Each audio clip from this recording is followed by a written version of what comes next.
I'm not going in there.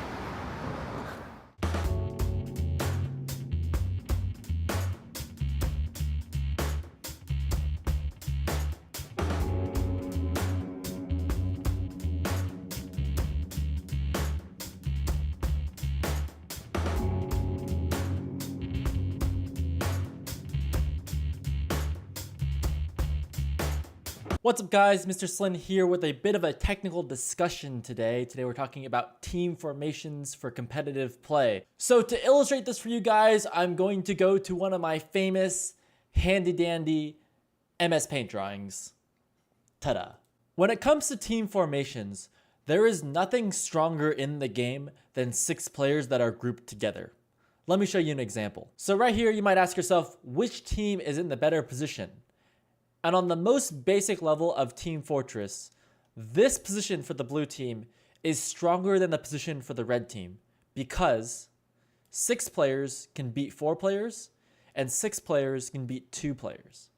That's kind of what you're going for at any one point in time. Just the general thing that you need to understand when you're playing Team Fortress is that 6 players will beat 4, 6 players will beat 2, assuming both teams are equally matched. Now this diagram doesn't tell the entire story because the absolute worst case scenario is if your team got completely collapsed on all at the same time, where the red team just had you completely surrounded on all sides. That would be the absolute worst. But oftentimes, if the blue team is doing their job correctly, they're going to scout this out before this happens so that the red team is over here often, and this collapse will never really happen. The blue team will have time to react to move one way or the other to combat the other team. The thing you have to understand about Team Fortress 2 and 5CP maps in general, though, is that even though the death ball is the best formation possible, sometimes it doesn't always work out the way that you intended. The example I'm going to show you right now is on the map CP Grainery. This is the middle point here at the bottom, yard, and then second point here up at the top.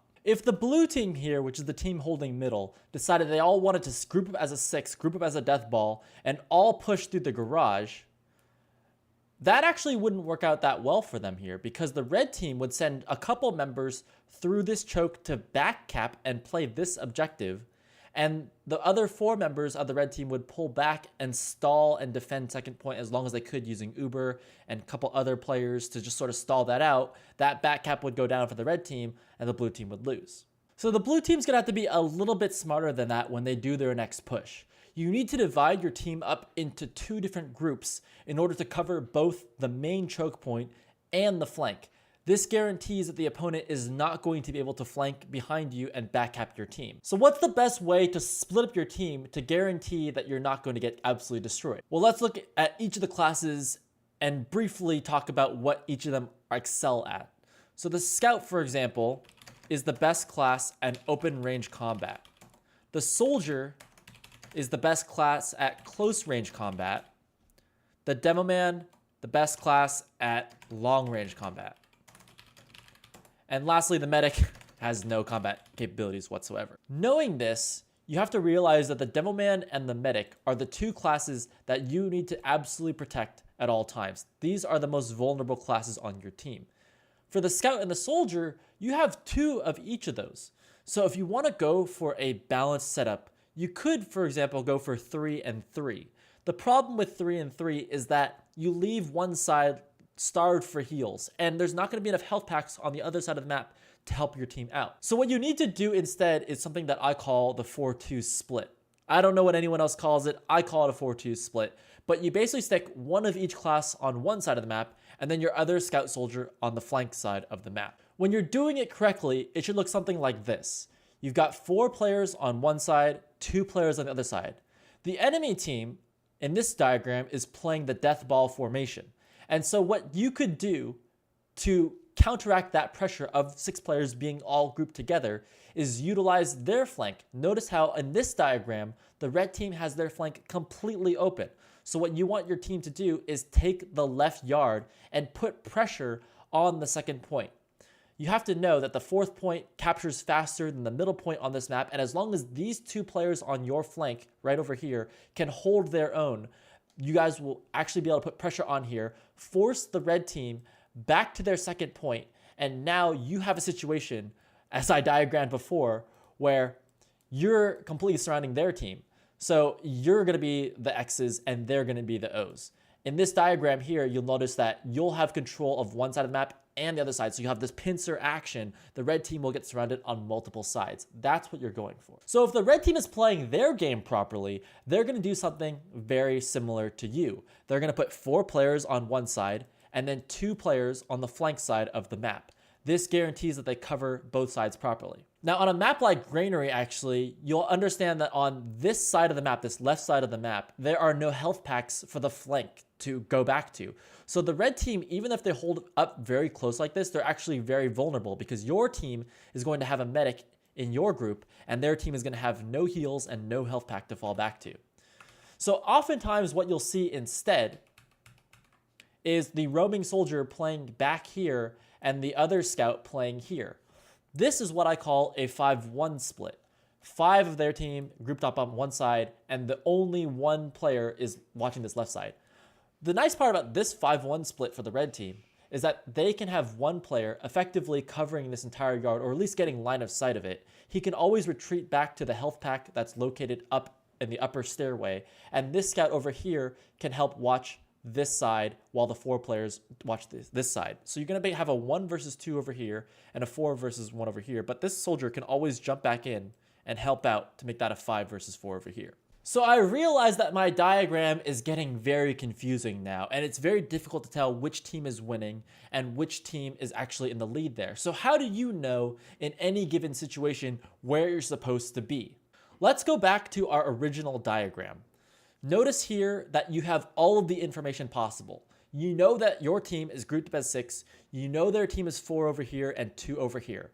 At that point in time, when you have all the information, it's very easy for you to make the decision to push this side or that side. What's very difficult for you to make the decision properly is when you don't know what the other team's setup is. So your goal, before you commit your team to a team fight, you need to make sure you're properly scouting out the enemy's formation to get an idea of how their hold is set up. There's many different ways that each team can set up their hold, and without that knowledge, it's difficult for you to make the right call. For example, looking back at our Grainery diagram, if you committed your 4 players on your blue team into the red team right here, you would actually lose that fight because you would be 4 versus 5. So the key to any successful push is properly scouting out the enemy's position and knowing exactly what their hold is before you commit to the play. Once you've collected all the information that you need, you can make the proper decision every time. For example, going back to this push right here, if you knew that they had 5 players in the right yard, you would send all 4 of your blue players plus your 2 flanking blue players into this right yard here, and that would create a 6 versus 5, guaranteeing your team the win. Now, to make things a little bit more complicated, if this red player had the knowledge that he knew, and he knew what the blue team setup was, if he knew there was 4 players in garage and 2 players on the flank, he would actually rotate up to here. That would actually slow down this team over here on the left side because 1 blue player would have to address this, and only 3 and 2 would go into the right yard, creating a 1-on-1 and a 5-on-5. As you're already starting to see, the knowledge that you have of the map, the knowledge of the enemy team's composition, and the rotation speed is so important to your success on any given team fight. So let's go over a couple more examples of other maps and the setups that you want to hold on those maps. Before I move on from this map and move on to other examples, let me briefly show you what this metagame is like for Grainery at a high level of the game. So everyone kind of knows that if you stack 6 players on this side, the red team can just put 4 players back here on second and push 2 around and back cap you. So instead, the blue team is going to only park 4 players over here and then put 2 players over here. The red team could have 6 players here, but if they did that, the 4 would just loop around this left side here behind you and back cap your second point. So the red team, knowing this, has to put at least 4 players in this yard over here and then 2 players on this left yard over here, creating 4-on-4 and then 2 on each holding the flank. The problem for the red team with this hold is that 4 is going to beat 2. And these 2 players are going to get overwhelmed, giving up this left yard. Once the blue team has control of this left yard over here, so if the 2 has to move back here and the 4 have moved up to here, this is a very bad position for this team because this 4 and 2 is going to collapse on top of you. The 4 has to move back into second point. Red team doesn't want that to happen. So what they're going to do is they're going to put 1 here and they're going to put 5 over here on the right. So they're going to put 5 over here, 1 here on the left. And doing that creates a weird situation for this 4 because the 4 team wants to get in through here to the left, but the 5 team is going to put tremendous pressure on this doorway. And because there's only 2 players over here on the far side, 2 isn't really going to be able to threaten 5. So 5 is going to put all their pressure on this garage door here, helping out this 1 player on the left. So the 1 player constantly spots out this left side, but the 5 puts the pressure on the 4, preventing you from just quickly getting into left yard. You're trying, as the blue team, to sneak into left yard as quickly as you can and get in there, but the 5 team is going to lock you down right here as hard as they possibly can and not let you in. So that's a little bit of the sort of high-level metagame on Grainery, but let's look at some other maps. I can tell you a little bit more about how those maps play out as well. Okay, for these next few examples, I'm going to roll through them relatively quickly to save time. Hopefully you have a good idea of the concepts by now. So, again, if 6 players were holding middle here for the blue team, and 6 players were holding here for the red team, if the 6 players for the blue team were to push off against any red team here on an advantage, they could simply leave 4 players here and then send 2 players around through here and back cap on this point. So because that's the case, the blue team is not going to want to do that hold. Instead, the blue team is going to go for something like this, where they have 4 here, and they're going to have 1 watching IT and then 1 over in sewers. This map is different from Grainery, you'll notice already, because there's 3 different entryways into the second point. So there's a little bit more for red to deal with because there's so many different ways into this point. So what's the red team going to do in defense? They're going to stick 1 player over here to watch against this guy. That's typically a roaming soldier right here. That player is pretty key, but it's very easy to hold this area because he has high ground. The rest of the team is going to be holding off over here somewhere. So you're probably going to want like 1 player up here on the high ground kind of watching this area. And then you've got another 4 players over here at the choke. And this 1 and 4 easily makes 5 to lock down this sewer area, or you could have you could lock down this choke as well. This nice part of this 1 player, which is typically a scout, is you can jump on this fence or jump over to this area and see all the way down to get a sense of where the blue team is, how many people are heading into IT, how many people are moving around. Again, intel is so key here. Same thing with this player over here for the blue team. This blue player can look down this sight line and see all the setup of the red team. And for example, if the blue team were to try and do something a little bit cheeky, so let's say up against this setup, I'm going to re-erase this one here. So let's say up against this 1-4-1 setup here, the blue team decided, okay, we're going to stick like 2 players here and then stick 4 players IT. 4 should beat 1. Again, it's all about intel. It's all about rotations. The red team needs to properly address this. 5 will beat 4 over here, especially on high ground. Even though the 4 player might get this health pack right here, you could still get that advantage that way. The other way that the blue team could address it, they could choose 1 here, or they could even leave this open if they wanted to, depending on what this player saw when he looked down here. Maybe he's not looking down this way at all, and maybe they decide to go for 4-2, and they're just going to blitz this. They're going to put 4 here, maybe 2 here, and just try and rush into second point and put pressure on this area before the red team can react and put pressure on this point. That's another way to handle it as well. Again, that's just a gamble that you want to take, right? See, this red player over here, he's going to take time. Like, this red player is looking in this direction. He's going to take time to rotate over to the high ground. This roaming soldier, it's going to take him a while to rotate to the high ground and actually help out the chokes and actually spam down. Man, again, the soldier excels at close range combat, so he needs to get up against this choke in order to really do his job properly. Otherwise, he's just sitting back and spamming, and that's just not as good for him. So maybe the blue team, if they move quickly, can exploit that, and that just goes to show how important it is, especially on a map like Process with 3 different doorways, how important it is to constantly be testing the water and trying to get an idea of where the blue team is at. For example, this player, he doesn't have to sit right here. No, he could actually sit up here if he wanted to, and actually just look down this doorway. And it depends how ballsy you want to be, and it depends on how much respect you want to give your opponent. I know a lot of teams at the super highest levels of the game, they don't respect their opponents at all. They're constantly pushing up against the choke points and trying to see where the enemy is. For example, this 4 doesn't have to hold this far back. That 4 could easily be like right up here if they wanted to. Because you have the heals, because you have a Devil Man, you have, again, so many different classes that are together with you, you could sticky off this area and start peeking in and trying to figure out where that blue team is. I mean, you got to be constantly testing the waters here. Don't be just having this sort of passive hold way far back here like 4 and 2. Even though you're really covering all the doors, you're covering this door and you're kind of covering this area, it's a very passive hold, but you're giving up all this ground, and the blue team will take advantage of that. They're going to work their way in. They're going to hide behind this fence over here. They're going to work their way into IT and take control of the high ground over here. You cannot be playing too passive and giving up too much ground.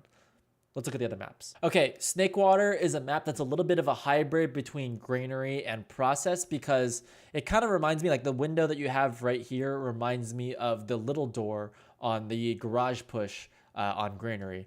And yeah, this push can be kind of interesting in a couple ways, but typically if you do your 4-2 split, you got 4 blue players over here, you got 2 blue players over here going this way. And so what the red team is going to do to combat that is they're going to put their 4 players over here, and like 1 player here standing on the fence watching this window, and then another player on the shack on the high ground looking this way. And 1 and 1 makes 2, so they can hold this off easily, and 4 meets 4, so the red team can properly defend this. But the blue team, if they decide to get sneaky against this against that hold, so let's say if you're 4-1-1, the blue team could decide to go the other way. They could hold 2 over here and put their 4 over here, trying to break the 2 with their 4. And the red team, again, needs to be properly scouting that out so they can rotate in time. When you're not getting pressured, if you're the red 4 over here, if you're not getting pressured properly, you need to try and take advantage of that, get buffed up, and push up here and see what's over here. Because the red 4 has buffed players and the blue 2 has no buffed players. Remember, the medic for the blue team is over here in the yard. So there's going to be a 300 pocket soldier for the red team that can poke up here and see, like, hey, I'm looking at this doorway over here, and there's nobody over there. There's probably a lot of blue players getting ready to mobilize this way. So if you know that, you can rotate over properly and help out and hold that 4 off, or maybe move towards the window and get that sort of collapsing action that you want over in the yard.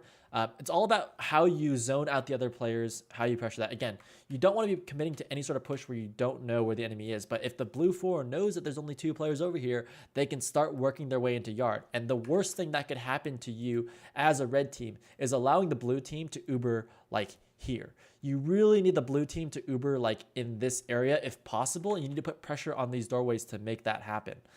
That's why this red player over here can rotate and get this entire sight line straight down into middle and get a better idea of where the enemy team is holding.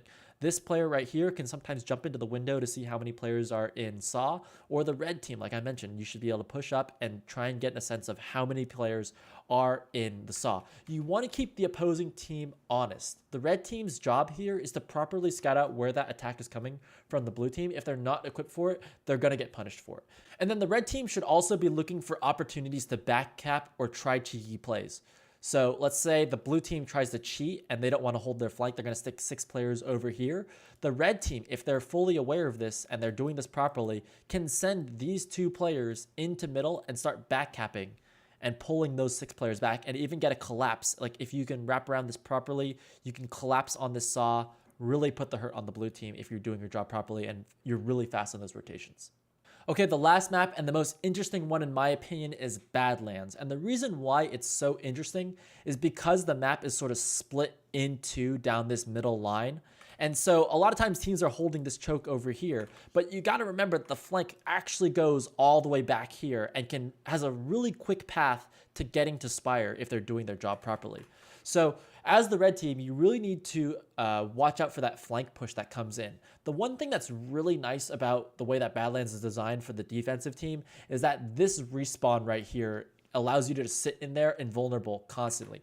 And as long as you have at least 1 roaming soldier parked here, he can abuse that door. And so even if the blue team decides to come rolling on through this way, you can just sit there and just get that pincer action that you want, right? So if you have your 5 players over here, you can pincer down onto this blue team and hurt them right there. And they can't really do much to you as this guy in forward spawn unless they sticky you out or something along those lines. But by then you've got all the intel you need. So if you have your 1 hold here and your 5 holding here, you will have enough time to get back there and stop them at this choke point in between these flank and the Great Bridge. So if the blue team is playing honestly and doing the 4-2 split as they should, it should look something like this. You should look at like 4 players over here and then 2 players over here in the flank. And the red team maybe doing something like 1 player over here, 1 player watching this doorway right here, and then you've got your other 4 players watching this choke point over here.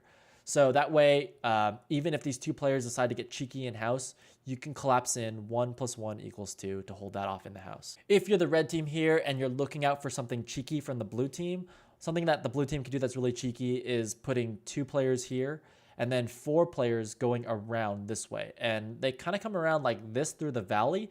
So you could hide behind this wall here, and that soldier's not going to know that something's going to happen until very late in the game.